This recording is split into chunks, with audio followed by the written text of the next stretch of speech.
Welcome back to my channel. இன்றைக்கி நம்ம வீடியோவில் வந்து என்ன செய்ய போகிறோம் அப்படின்னு பார்த்தீங்கன்னா, சூப்பரான மட்டன் குழம்பு வந்து எப்படி செய்யலாம் அப்படின்றத இன்றைக்கி நம்ம வீடியோவில் பார்க்க போகிறோம்.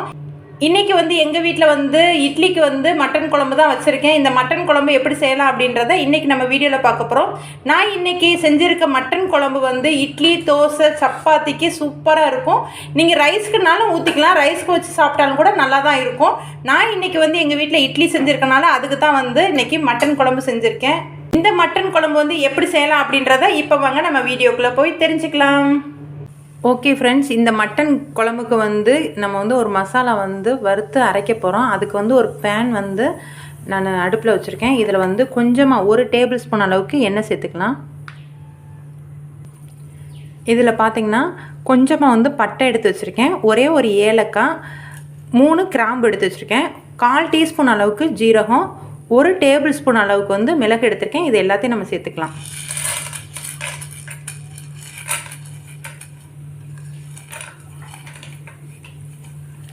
கருக விடாமல் நல்லா வறுத்துக்கலாம். இதை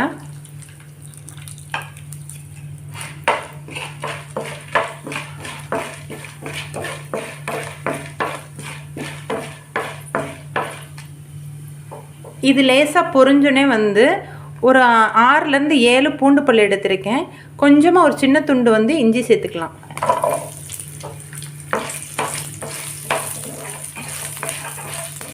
இதில் வந்து 100 கிராம் வந்து சின்ன வெங்காயத்தை வந்து உரிச்சு வச்சுருக்கேன். இதை அப்படியே சேர்த்துக்கலாம். இந்த கிரேவிக்கு வந்து சின்ன வெங்காயம் வந்து நல்ல டேஸ்ட்டு கொடுக்கும். மேக்ஸிமம் வந்து நீங்கள் நான்வெஜ்ஜுக்கெலாம் வந்து சின்ன வெங்காயத்தை தனியாக கூட வந்து பேஸ்ட் மாதிரி அரைச்சி கூட சேர்த்துக்கலாம். கிரேவி வந்து நல்லா கொடுக்கும். ரெண்டாவது வந்து டேஸ்ட்டும் நல்லா சூப்பராக இருக்கும். இதில் காரத்துக்கு வந்து 3 வரமிளகாய் சேர்த்துக்கலாம். நம்ம வந்து தனி மிளகாய் வேறு சேர்ப்போம், தனி மிளகாய் தூள் வேறு சேர்ப்போம். அதனால் வந்து நான் கம்மியாக தான் வந்து காஞ்ச மிளகாய் சேர்த்துருக்கேன். நல்லா வதங்கிருச்சு. இதை வந்து நம்ம ஆற வச்சுட்டு மிக்சியில் போட்டு அரைச்சி எடுத்துகிட்டு வந்துக்கலாம். மசாலா வந்து ஆறுற டயத்துக்குள்ள வந்து நம்ம இந்த குழம்புக்கு வந்து வெங்காயம் உரிச்சிக்கலாம். நம்ம வெங்காயத்தை உரித்து நல்லா கட் பண்ணி வச்சுக்கலாம்.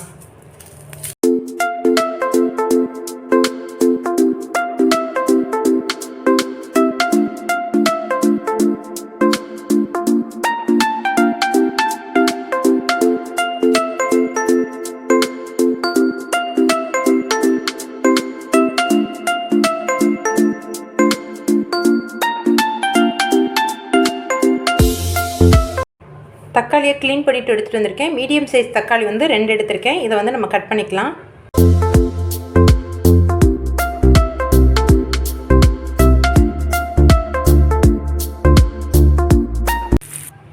இப்போ மசாலா அரைக்கிறதுக்கு வந்து ஃபஸ்ட்டு ஒரு மிக்ஸி எடுத்திருக்கேன், மிக்ஸி பவுல் எடுத்திருக்கேன்.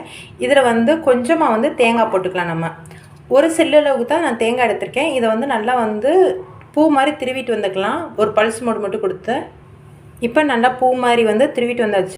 இப்போ நம்ம வறுத்த மசாலா எல்லாம் சேர்த்துக்கலாம்.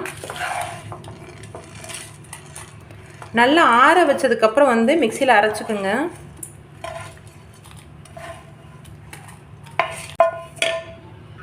இப்போ ஃபுல்லாத்தையும் எடுத்தாச்சு. நம்ம இதை வந்து மிக்சியில் அரைச்சிட்டு எடுத்துகிட்டு வந்துக்கலாம். நல்லா பேஸ்ட்டு மாதிரி அரைச்சி எடுத்துகிட்டு வந்துக்கலாம். நல்லா ஸ்மூத்தாக வந்து அரைச்சிட்டு வந்தாச்சு. இப்போ இது இருக்கட்டும். இன்றைக்கி குழம்புக்கு வந்து ப்ரெஷர் குக்கரில் தான் நம்ம வந்து இன்றைக்கி குழம்பு வைக்க போகிறோம். அதனால் ஒரு ப்ரெஷர் குக்கர் வந்து அடுப்பில் வச்சுருக்கேன். அதுக்கப்புறம் வந்து நல்லெண்ணெய் சேர்த்துக்கலாம். நல்லெண்ணெய் வந்து 3லேருந்து 4 டேபிள் ஸ்பூன் அளவுக்கு சேர்த்துக்கோங்க.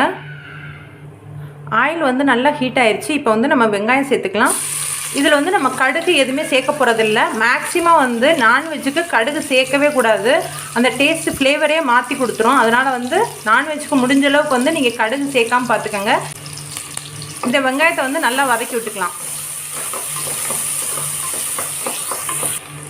இது கூட கொஞ்சமாக கருவேப்பிலை சேர்த்துக்கலாம். வெங்காயம் வந்து இந்த அளவுக்கு வதங்கினதுக்கப்புறம் நம்ம எடுத்து வச்சுருக்க தக்காளியை வந்து சேர்த்துக்கலாம்.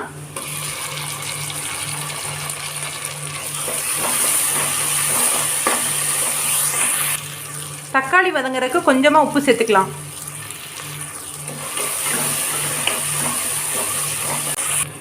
தக்காளி வந்து ரொம்ப மசியணுன்றதெல்லாம் இல்லை, லைட்டாக வந்து வெந்தால் போதும். இப்போ வந்து காரத்துக்கு ஏற்ற மாதிரி வந்து மிளகாய்த்தூள் சேர்த்துக்கலாம், தனி மிளகாய்த்தூள். அந்த மிளகாத்தூள் வந்து நல்லா எண்ணெயில் பிரிஞ்சு வந்துருச்சு. இப்போ வந்து நான் வந்து 1/2 கிலோ மட்டன் வந்து எலும்பும் கறியுமா எடுத்து வச்சுருக்கேன். நல்லா க்ளீன் பண்ணிவிட்டு இதை சேர்த்துக்கலாம்.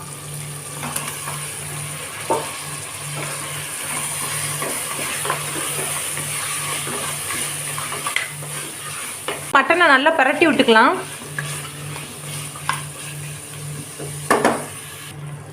இப்போ வந்து நம்ம வீட்டில் உள்ள குழம்பு மசாலா வந்து சேர்த்துக்கலாம். இந்த மசாலா வந்து மஞ்சள்தூள், சீரகத்தூள், சோம்புத்தூள் எல்லாமே சேர்த்து அரைச்சிருக்கிறதுனால நான் வேறு எந்த தனியாக வந்து தூள் ஆட் பண்ணல. இதை வந்து நல்லா பரட்டி விட்டுக்கலாம். நம்ம அந்த மசாலா வந்து இந்த கிரேவிக்கு தேவையான அளவுக்கு உப்பு சேர்த்துக்கலாம். கொஞ்சமாக தண்ணி ஆட் பண்ணிக்கலாம். 1/4 டம்ளர் அளவுக்கு தான் ஆட் பண்ணியிருக்கேன். ஆட் பண்ணதுக்கப்புறம் வந்து நல்லா மிக்ஸ் பண்ணி விட்டு ஒரு 5 நிமிஷம் மட்டும் இதிலே கொதிக்க விடுங்க. இந்த மசாலாலே வந்து கொதிக்கணும் நல்லா அந்த மட்டனு. மசாலா நல்லா கொதிச்சிருச்சு. இப்போ வந்து நம்ம மிக்சியில் வந்து தேங்காய் இது சின்ன வெங்காயம் பூண்டெல்லாம் அரைச்சி வச்சுருந்தோம் பார்த்திங்களா, அதை சேர்த்துக்கலாம். மிக்சியை கழுவி அதில் உள்ள தண்ணியை வந்து இதோட சேர்த்துக்கலாம். தண்ணி வந்து இந்த இடத்துல வந்து நீங்கள் கரெக்டாக சேர்த்துக்கங்க. உங்களுக்கு கிரேவி வந்து எந்த மாதிரி வேணும் அப்படின்னு பார்த்துட்டு அதுக்கேற்ற மாதிரி சேர்த்துக்கங்க. பாருங்கள், எனக்கு இந்தளவு இருந்தால் போதும் அப்படின்ட்டு நான் இதோட விட்டுட்டேன். இதில் இப்போ மூடியை போட்டு ஒரு 5 விசில் மட்டும் விட்டுட்டு எடுத்து வச்சுக்கலாம் நம்ம. ஓகேங்க, அங்கிட்டு வந்து மட்டன் குழம்பு வந்து ரெடி ஆகிட்டு இருக்கு. இப்போ வந்து நம்ம சூடாக வந்து இட்லி ஊற்றிக்கலாம்.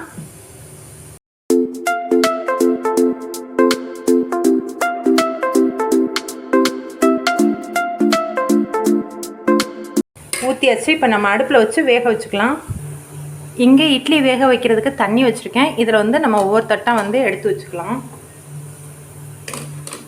இதுக்கு மேலே வச்சுட்டு இட்லியை வந்து மூடி வச்சிடலாம். நம்ம 5 நிமிஷம் கழித்து நம்ம ஓப்பன் பண்ணி பார்த்துக்கலாம். இப்போ நம்ம இட்லி வெந்துருச்சான்னு பார்க்கலாம். சூப்பரான சுட சுட இட்லி வந்து ரெடி ஆயிடுச்சு. இதை எடுத்து வச்சுட்டு நம்ம மட்டன் குழம்பையும் போய் பார்த்துடலாம். இப்போ மட்டன் குழம்பு எப்படி வந்திருக்குன்னு பார்த்துடலாமா? பாருங்கள், சூப்பராக வந்திருக்குது. இப்போ நான் உங்களுக்கு மிக்ஸ் பண்ணி காமிக்கிறேன். பாருங்கள், நல்லா அழகாக வந்திருக்குது மட்டன் குழம்பு. ஓகே ஃப்ரெண்ட்ஸ், இந்த வீடியோ உங்களுக்கு பிடிச்சிருந்தா லைக் பண்ணி, ஷேர் பண்ணி, கமெண்ட் பண்ணுங்கள். மறக்காமல் அனிஷ்னா கிச்சனுக்கு சப்ஸ்கிரைப் பண்ணி பக்கத்துலேயே இருக்க பெல் பட்டனை கிளிக் பண்ணிக்கோங்க ஃப்ரெண்ட்ஸ். அப்போ தான் நான் போடுற ஒவ்வொரு வீடியோ வந்து உங்களுக்கு நோட்டிஃபிகேஷனாக கிடைக்கும். நெக்ஸ்ட் வீடியோலாம் பார்க்கலாம். பாய்.